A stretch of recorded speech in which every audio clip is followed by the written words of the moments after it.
स्वागत है आप सभी का tech study ITI YouTube channel पर। CITS एडमिशन सेशन 2026-27 की पहली काउंसलिंग चल रही है, जिसकी लास्ट डेट आज यानी 18 जून 2026 है। आप सब ने जिनको भी यहाँ पे CITS में एडमिशन लेना होगा, आप सब ने काउंसलिंग ज़रूर करा ली होगी। काउंसलिंग कैसे करवाना है उसके ऊपर ऑलरेडी हमने डिटेल में वीडियो बना दिया था कि इस तरीके से आपको काउंसलिंग करना है। अभी भी अगर आपने काउंसलिंग नहीं किया है तो काउंसलिंग का भी समय है, आज की डेट में कर लीजिए। और जो कैंडिडेट काउंसलिंग कर चुके हैं, अभी एक दो कैंडिडेट का मैंने चेक किया तो कुछ गलतियां आप लोगों ने की हैं काउंसलिंग करने के बाद, उसे आप लोग अभी समझ के ज़रूर सही कर लीजिएगा। नहीं तो बाद में फिर आपके कमेंट आएंगे, आप ही परेशान होंगे कि मैंने तो ये चॉइस डाली थी, मुझे आखिर ये कैसे मिल गई। ठीक है, लॉक कैसे होता है? पहले लॉक होता था, अभी फ़िलहाल यहाँ चॉइस लॉक नहीं होती और ना ही रैंक शो होती, जो पहले शो हुआ करती थी। आज के 2 से 3 साल पहले रैंक शो होना कहीं ना कहीं बहुत अच्छे से दर्शाता था कि आपका एडमिशन हो पाएगा नहीं। चॉइस लॉक करने का ऑप्शन होता था, अब वो सारे ऑप्शंस ख़त्म है। चॉइस ऑटोमेटिकली लॉक होती है लास्ट डेट पे, जैसे काउंसलिंग का टाइम एंड होता है उसके बाद। ठीक है, अब मान लीजिए आपने काउंसलिंग के लिए अप्लाई कर दिया, आज लॉक हो जाएगी आपकी चॉइस। 19 जून यानी कल की डेट में आपका रिजल्ट आ जाएगा। और रिजल्ट आने के बाद आपको क्या करना है? रिजल्ट तो आपका ऑनलाइन आ जाएगा, उसके बाद आपको क्या करना है, क्या क्या डॉक्यूमेंट्स आपको रेडी कर लेना है जिससे कि आपके प्रोविज़नल एडमिशन एंड DV में प्रॉब्लम ना हो। एंड प्रोविज़नल एडमिशन के बाद आपको क्या करना है, ट्रांसफ़र राउंड में क्या क्या होगा, उसकी एक डिटेल में चर्चा इस वीडियो में कर लेते हैं। क्योंकि आप सबके कमेंट ये बता रहे हैं, बहुत सारे कैंडिडेट्स ऐसे हैं जो अभी भी चीज़ों को लेकर कन्फ्यूज हैं। तो वीडियो आप लाइक करके चैनल को सब्सक्राइब कर लीजिएगा एंड सभी के साथ ये शेयर कर दीजिएगा। कोई ऐसा डाउट इसके बाद आपका नहीं बचेगा जो CITS काउंसलिंग से रिलेटेड आपके मन में रह जाए। ठीक है, ये प्रॉमिस है मेरा, बस आप वीडियो को एंड तक ज़रूर देखिएगा। अब देखिए, आपने CITS काउंसलिंग कंप्लीट कर ली। ठीक है, 18 जून आज ही लास्ट डेट है। जैसे ये ख़त्म होगा, इसके बाद क्या होगा कि आपको एक चीज़ अभी देख लेना है। जो कैंडिडेट काउंसलिंग नहीं किए वो तो कर सकते हैं अभी, ठीक, क्योंकि आज के बाद डेट बढ़ती नहीं पहले राउंड की, फिर आप सेकेंड राउंड में पार्टिसिपेट कर पाएंगे।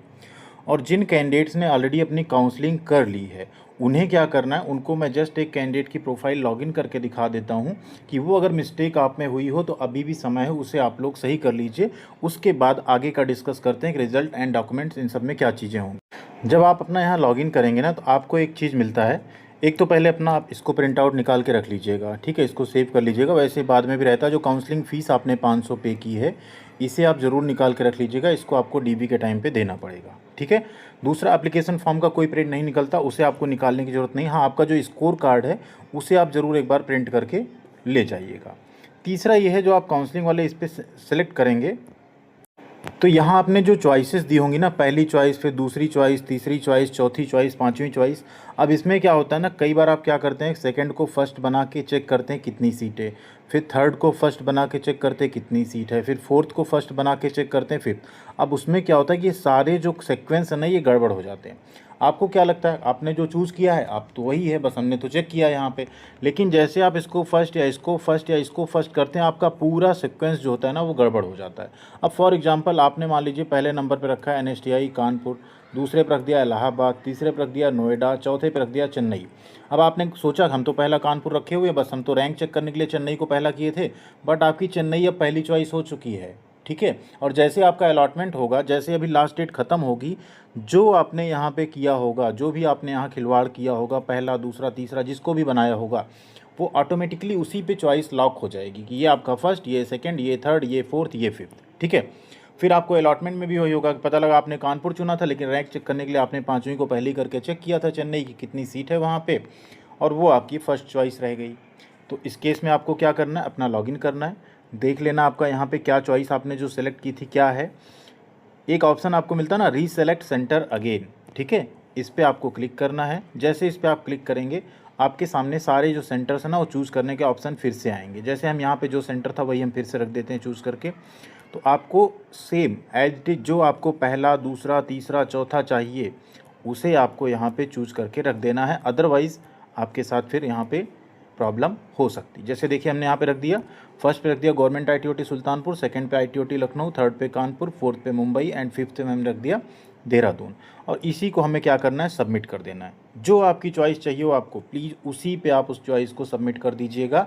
अदरवाइज़ बाद में आपकी पहली, दूसरी, तीसरी चॉइस कुछ भी अगर रैंडमली आपने चेंज की होगी तो उसी के अकॉर्डिंग आपको काउंसलिंग में अलॉटमेंट हो जाएगा, और फिर आप परेशान रहेंगे कि आपको पहली चॉइस क्यों नहीं मिली, आपने तो भरी हुई थी। एक्चुअल में आपने उसे कहीं ना कहीं इधर उधर सफल कर दिया, पहली चॉइस किसी और को बना के चेक करने के चक्कर में कि कितनी सीट है। तो रीसेलेक्ट सेंटर आपको इनेबल हुआ है, ऑप्शन हमेशा रहता है वो, जब तक चॉइस लॉक नहीं हो जाती ऑटोमेटिक लॉक होगी, उसके पहले पहले आप रीसेलेक्ट कर सकते हैं। सारी चीज़ों को सही सीक्वेंस में कर दीजिएगा। स्पेशली अगर आपके नंबर कम है तो कोशिश करिए ऐसी NSTI बिल्कुल मत डालिएगा जिसको सब लोग चाह रहे हों। कोई ऐसी NSTI या ITOT डालिएगा जहाँ आपको आसानी से एडमिशन मिल जाए। अगर आपके नंबर अच्छे हैं तो आप कुछ भी कर सकते हैं। अब बात करते हैं आगे।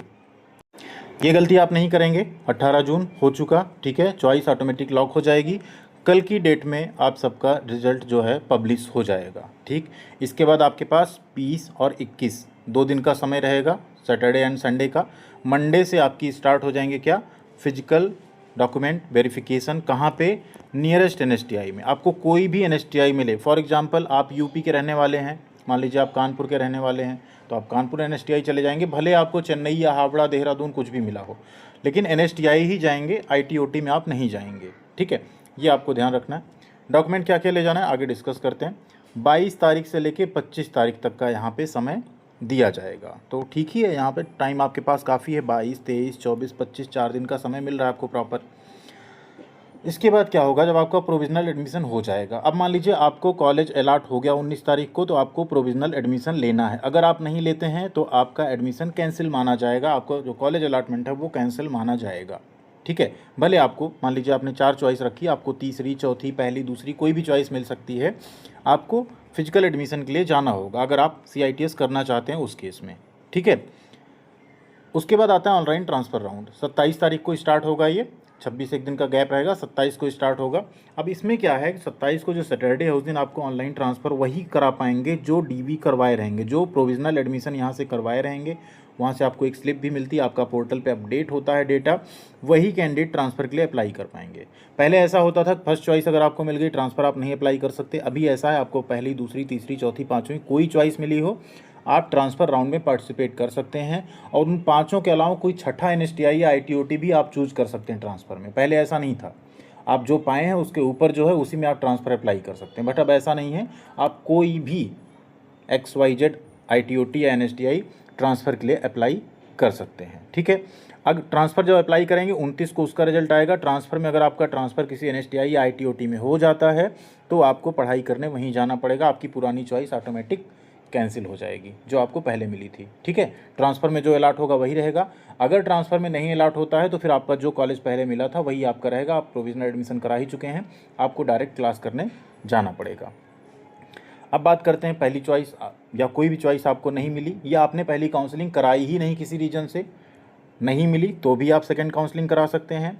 कराई है, कॉलेज मिला, प्रोविज़नल एडमिशन नहीं कराया, तो भी आप करा सकते हैं। मतलब काउंसलिंग नहीं कराई तब करा सकते हैं, काउंसलिंग कराई कॉलेज नहीं मिला तब भी करा सकते हैं, काउंसलिंग कराई कॉलेज मिला लेकिन आपने एडमिशन नहीं लिया, जाके DV नहीं कराया, तो भी आप सेकंड काउंसलिंग में पार्टिसिपेट कर सकते हैं।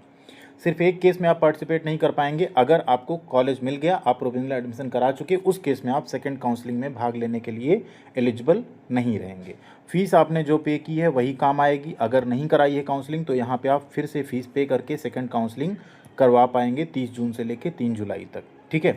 ये हो गया अभी तक का प्रोसेस। अब आगे इस पर अभी बात नहीं करते हैं। सेकंड काउंसलिंग में थोड़ा कट ऑफ डाउन जाएगी, जगह जहाँ जहाँ सीटें बचेंगी वो आपको शो होगा कि किस ITOT में कितनी सीट बची है, किस ट्रेड में कितनी सीट बची है, वो सारी चीज़ें आपको सेकंड काउंसलिंग से अपडेट होके दिख जाएंगी, ठीक है। अब यहाँ बात कर लेते हैं, जब आपका यहाँ अलॉटमेंट हो जाएगा तो आपको डॉक्यूमेंट्स क्या क्या लेकर जाना है, ठीक है। स्पेशली अपीयरिंग छात्रों को, जो अपीयरिंग नहीं उन्हें क्या ले जाना उसकी बात करते हैं, जो अपीयरिंग में उनको क्या क्या लेके जाना उसके बारे में भी यहाँ पे डिस्कस करते हैं। तो डॉक्यूमेंट्स जो आपको लेके जाने होंगे वो ये रहेंगे, ठीक है। सबसे पहले नंबर पे जो आपको रखना है अपने साथ वो होगी आपके लिए पासपोर्ट साइज़ फ़ोटोज़, ठीक है, पासपोर्ट साइज़ फ़ोटो। सेकंड आपको जो रखना है अपना 10th का मार्कशीट एंड सर्टिफिकेट, मार्कशीट भी रखना है और सर्टिफिकेट भी रखना है, ठीक है, सर्टिफिकेट रखना है। थर्ड, अगर आप ITI पास आउट हैं या डिप्लोमा पास आउट हैं या BTech पास आउट हैं तो उसकी भी मार्कशीट और सर्टिफिकेट आपको रखना है अपने साथ। फोर्थ आपको अपने साथ एक रखना होगा आधार कार्ड, ठीक है। फिफ्थ आपको अपने साथ रखना होगा जो आपने काउंसलिंग फ़ीस पे की है उसका रिसीट, यानी उसकी रसीद आपको रखनी है, ठीक। सिक्स्थ आपको रखना है आपका जो भी कैटेगरी हो उसका कैटेगरी सर्टिफिकेट, जैसे आप EWS हैं, OBC हैं, SC ST हैं, तो उसका आपको कैटेगरी सर्टिफिकेट भी अपने पास रखना होगा, ठीक है। ये तो बहुत मेजर डॉक्यूमेंट है जो आपको रखना होगा अपने साथ, अदरवाइज़ आपको काउंसलिंग में या प्रोविजनल एडमिशन में पार्टिसिपेट करने से रोका जा सकता है।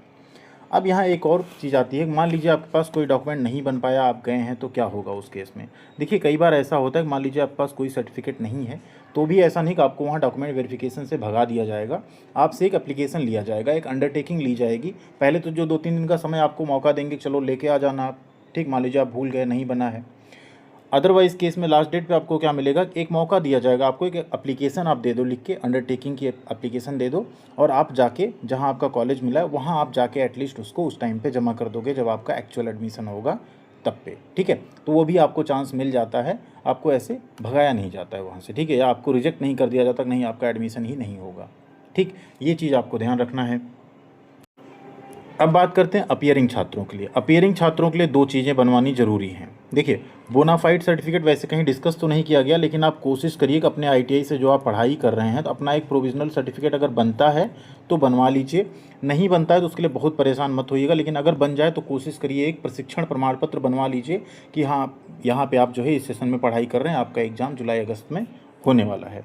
दूसरा, अपीयरिंग छात्रों के लिए एक प्रोफार्मा दिया गया है, अंडरटेकिंग आपको ये देनी पड़ेगी अपीयरिंग कैंडिडेट्स को या उनके पेरेंट्स को, तो ये देना है, इसको आपको भर के ले जाना है। इसका प्रिंट आउट निकालिएगा, यहाँ आप लिखिएगा आई या माई वार्ड मिस्टर मिसेज, यहाँ अपना नाम लिखिएगा, यहाँ अपने पापा का नाम लिखिएगा, मम्मी का नाम लिखिएगा, निमी का रजिस्ट्रेशन नंबर जो आपका CITS वाला रजिस्ट्रेशन नंबर मिला वो लिखिएगा, एंड रिजाइडिंग एट अपना यहाँ पे कंप्लीट एड्रेस लिखिएगा, ठीक है। कंप्लीट एड्रेस लिखना है, village, town, city, district and pin code के साथ। सीकिंग एडमिशन टू, आप एडमिशन लेना चाहते हैं, ठीक है। यहाँ आपको ट्रेड लिखना है, कोपा, CSA जिसको बोलते हैं, वेल्डर, प्लम्बर, कॉस्मेटोलॉजी, फैशन जो होगा लिखेंगे। अंडर CITS सेशन यहाँ आप क्या लिखेंगे 2026-27 एट, ठीक है, इंस्टीट्यूट नेम। अब आपका कल जब रिजल्ट आएगा तब यहाँ आप लिखेंगे किस इंस्टीट्यूट में आप अपना एडमिशन लेना चाहते हैं, उसका आप यहाँ पे नाम लिखेंगे, ठीक है। फिर यहाँ आएगा I have my ward has appeared for final year semester examination held in, अब यहाँ आप क्या लिखेंगे जुलाई, ठीक है, जुलाई मंथ में एग्ज़ाम होगा। ईयर आप लिखेंगे यहाँ पे 2026, ठीक है। ये हो गया आपका हेल्ड इन जुलाई मंथ इतना year, the result of which is yet to be declared, ये तो अपने आप लिखा हुआ है। अब यहाँ आपको क्या लिखना, अपना PRN नंबर जो R करके है, रोल नंबर लिखना है। नेम में आपको लिखना है, जैसे NTC आप कर रहे हैं तो वो लिखेंगे, अप्रेंटिस कर रहे हैं तो उस पर टिक करेंगे, डिग्री डिप्लोमा जो हो उस पर आप टिक कर देंगे। नेम ऑफ द कोर्स आप लिख देंगे, जैसे अगर डिप्लोमा है तो मैकेनिकल इंजीनियरिंग, इलेक्ट्रिकल इंजीनियरिंग जो भी आपका हो, ITI है तो इलेक्ट्रिकल फिटर, इलेक्ट्रीशियन फिटर जो होगा उसको। एकेडमिक सेशन 25-26 या 24-26 भी हो सकता है, 2 साल का है तो, या डिप्लोमा है तो 3 साल का सेशन होता है उसके हिसाब से। Name of the institute, college, university, यहाँ अपने कॉलेज का आप नाम लिख देंगे जहाँ से आप पढ़ाई कर रहे हैं। आप यहाँ लिखेंगे 30 दिन के अंदर हम सर्टिफिकेट, मार्कशीट जो भी जब मिलेगा उसको ले जाके जमा कर देंगे। ये चीज़ें लिखी हुई हैं। अब आपको सिंपल यहाँ पे क्या करना है, नीचे आना है, यहाँ आपको अपना साइन कर देना है, ठीक है। अपना साइन करिए आप, क्योंकि 18+ ही इस बार अप्लाई किए हैं तो पेरेंट्स की साइन कराने की ज़रूरत नहीं है। डेट डालिए, प्लेस डालिए, और इसे आपको क्या करना है, सबमिट करना होगा वहाँ पे, ठीक है। इसको पेन से भर के आपको ले जाना होगा अपीयरिंग छात्रों के लिए, बस इतनी सी बात है। और यहाँ आप देख सकते हैं ये पूरा एक SOP, स्टैंडर्ड ऑपरेटिंग प्रोसीजर भी CITS एडमिशन 2026-27 के लिए जारी किया गया है। कैंडिडेट्स के लिए क्या क्या गाइडलाइन है, जैसे देख लीजिए, आफ्टर काउंसलिंग आपको क्या क्या करना रहता है, यहाँ आप देख सकते हैं, ठीक है।